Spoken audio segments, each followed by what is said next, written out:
This is Destiny's project.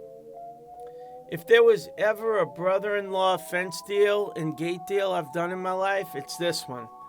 This was another big project. Happens to be in Studio City. Good friend of mine, an architect. They were low on funds, and we needed to kind of give them a lot of curb appeal. And this is what we came up with. That's vertical garapa on a 20-foot, 8-foot high sliding gate, along with a pedestrian gate. We made this fence a modular that is flanking the gates. It's basically a 3x2 with a 3-inch face, and we used horizontal rough redwood picket stained black, or ebony rather.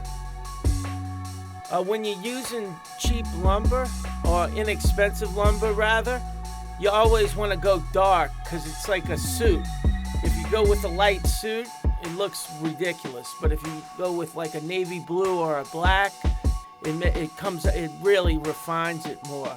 But as you can see, this is a lot of lineal feet here. And there you go.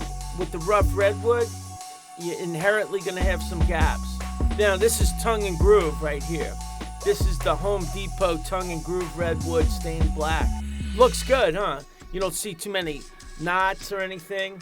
And then we go back to the rough redwood here. The rough redwood, at this time, they were kind of rushing it out to market. It was a little more moist than usual. So in about 6 months, they ended up with pretty substantial gaps. But right now, as we filming, everything is looking pretty good.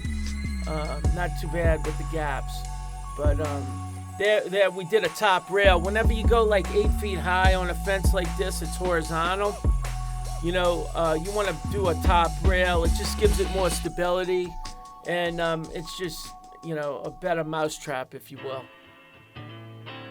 Studio City is one of those areas that, you know, you can end up with a lot of lineal feet. So, you know, grappa, you could never like put grappa all around this because the price point of this property doesn't merit that. So you usually have to go with redwood or something that's a little more affordable. But it blends in really nicely, the black, as you can see. It has a rich feel to it. And as always, when we make our sliding gates, we put the recessed carriage in. If you ever see a sliding gate and the whole diameter of the wheel is below the bottom rail of the gate, that is a sign of malpractice as far as aesthetics.